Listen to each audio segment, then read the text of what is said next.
सबसे पहले thank you करूँगी, आप लोग सब आए मेरे कहने पे। आज की जो प्रेस कॉन्फ्रेंस रखी है वो कल हमने जो सोशल मीडिया पे देखा, हर्षदेव जी के बयान देखे सोशल मीडिया के थ्रू, और जो उन्होंने बताया जनता को कि कैसे उनको मैन हैंडलिंग किया गया डिप्टी सीएम के ऑफिस में, तो बहुत ही ये दुर्भाग्यपूर्ण एक विषय है और एक स्थिति है कि अगर एक लीडर दूसरे लीडर के पास जाता है लोगों की समस्याओं को लेके, तो उस लीडर को ऑफिस से निकाल दिया जाता है। और जिस हिसाब से हमने देखा कि उनके कपड़े भी फटे हुए थे और उन्होंने बोला कि बड़ी अब्यूज एक लैंग्वेज यूज करके उनको सिक्योरिटी गार्ड को बोला गया कि इनको धक्के मार के बाहर निकाला जाए। तो हम क्या समझें कि जो आज के ज़माने में जो लोगों ने जिता के लीडर्स भेजे हुए हैं असेंबली में,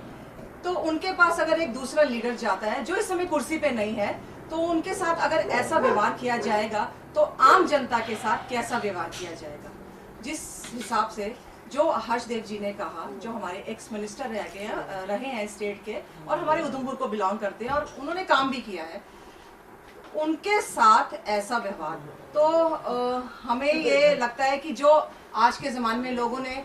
जिनको चुना है और जो अब मंत्री और संतरी कहूँगी मैं, मंत्री बने हैं, उनको एक डिपार्टमेंट दिया गया, संतरी हैं लोगों की सेवा के लिए, तो दोनों से ही वो कुछ अलग हो गए हैं। कुर्सी का शायद खुमार हो गया है कि हमें कुर्सी मिल गई है, या फिर इतनी फ्रस्ट्रेशन है कि वो काम कर नहीं पा रहे, वो फ्रस्ट्रेशन वो इनडायरेक्टली किसी पे भी निकाल देते हैं। तो ये मेरे को कुछ जो देखा अच्छा नहीं लगा, तो मुझे लगा कि इस विषय पे बोलना बहुत ज़रूरी है, क्योंकि आने वाले दिनों में हमारे आने वाले फ्यूचर जो पॉलिटिकल लीडर्स हैं उनके लिए क्या मैसेज है। इसका मतलब आने वाले पढ़े लिखे लोग कभी भी पॉलिटिक्स में आना नहीं चाहेंगे। वो बोलेंगे कि अगर हम पॉलिटिक्स में जनता की सेवा के लिए अगर आते हैं तो ऐसे ही जो लीडर्स हैं हमें धक्के मार के निकाल देंगे, तो हमें लोगों की सेवा क्यों करनी है, और हमें यही लोग करें जो चुने हुए हैं। तो ऐसे चुनिंदा लोग जब कुर्सी पे बैठ जाते हैं तो लोगों की समस्याएं कम नहीं होती, लोगों की समस्याएं बढ़ जाती हैं। आज जो हम देख रहे हैं, ये जो कुछ लीडर्स जो चुन के आए हैं असेंबली में, सिर्फ अपने लिए लड़ रहे हैं और आपस में लड़ रहे हैं, पर जिन चीज़ों के लिए उनको लड़ना चाहिए उन चीज़ों से वो बहुत दूर है। आज हमारे जेएनके में कितनी सारी समस्याएं हैं, पीएचडी के जो डेली वेजेस हैं, पीडब्ल्यूडी में डेली वेजेस हैं, वो होम गार्ड्स हैं, आशा आंगनवाड़ी वर्कर्स और क्या कहते हैं आशा आंगनवाड़ी वर्कर्स और वो हैं। फिर उसके अलावा एजुकेशन सिस्टम, स्कूल की बिल्डिंग्स आप देख लीजिए कैसी हैं, हेल्थ सिस्टम वो देख लीजिए कैसा है, प्रॉपर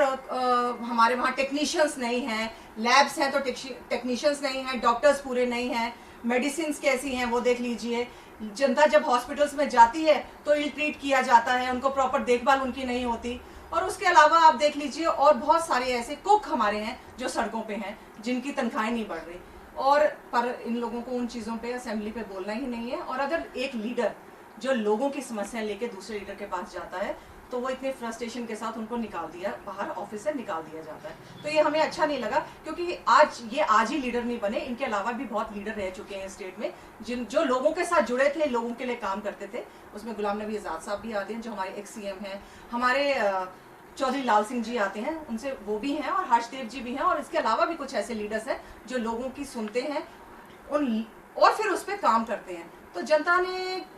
जनता की मतलब एक बदकिस्मती है कि ऐसे लीडर्स चुन के मंत्री बन जाते हैं, और वो भी ऐसी पोस्ट डिप्टी सीएम जिसे हम कहते हैं, इतनी बड़ी पोस्ट है, कोई छोटी पोस्ट नहीं है। अगर हम बोले डिप्टी सीएम है तो वो किसी एक एरिया के नहीं है। अब जब वो डिप्टी सीएम बने हैं तो वो पूरी स्टेट के डिप्टी सीएम है, उनके पास कोई भी जाएगा उनको सुनना है, और उन पे काम हो या ना हो, पर उनको लोगों को ये तो बताना है कि हम कार्रवाई कर रहे हैं। 6 महीने हो गए सरकार को बने हुए, पर सरकार क्या कर रही है आप देखिए। 6 महीने का एक टाइम लोगों ने उनको दिया था कि आप अपनी पॉलिसीज बनाइए, उस पॉलिसीज पे काम करिए और लोगों को फिर राहत मिले। तो लोग 10 साल के बाद लोगों को लगा कि अब सरकार बनी है, सरकार हमारे वाइन शॉप्स होनी चाहिए या कितनी होनी चाहिए, क्योंकि सरकारों को सिर्फ अपना देखना है, अपनी कुर्सी, अपनी पावर ये देखनी है। वो ये नहीं सोचते कि हमें ये कुर्सी उन लोगों के लिए मिली है, लोगों के द्वारा मिली है, और हमने इस कुर्सी के साथ जस्टिफाई करना है। पर ये कुर्सी पे बैठ के अपनी कुर्सी की मर्यादा को भूल जाते हैं,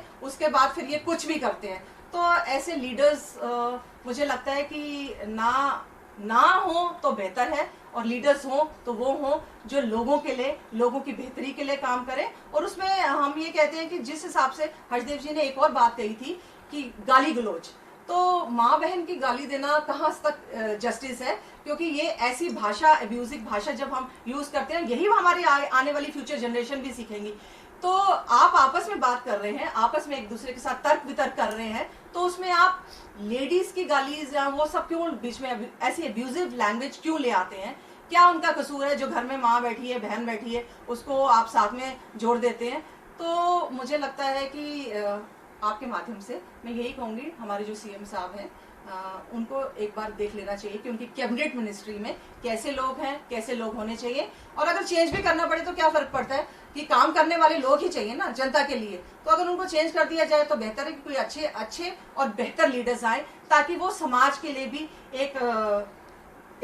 बन सके, एक माइलस्टोन हो कि हमें ऐसा लीडर बनना है। अगर ऐसे ही लीडर बनना है तो बेहतर है कि हमारी युवा आज की घर में बैठे और ऐसा कोई काम ना करे कि देश और समाज की, क्योंकि किसी को पड़ी नहीं है, सबको अपनी की पड़ी हुई है। तो अगर अपने लिए ही सबने काम करना है तो बेहतर है कि इलेक्शन ही ना हो, या ऐसे लीडर्स, लोगों को अब समझ जाना चाहिए हमें किन लीडर्स को किस तरीके से कहाँ और किस जगह बिठाना चाहिए।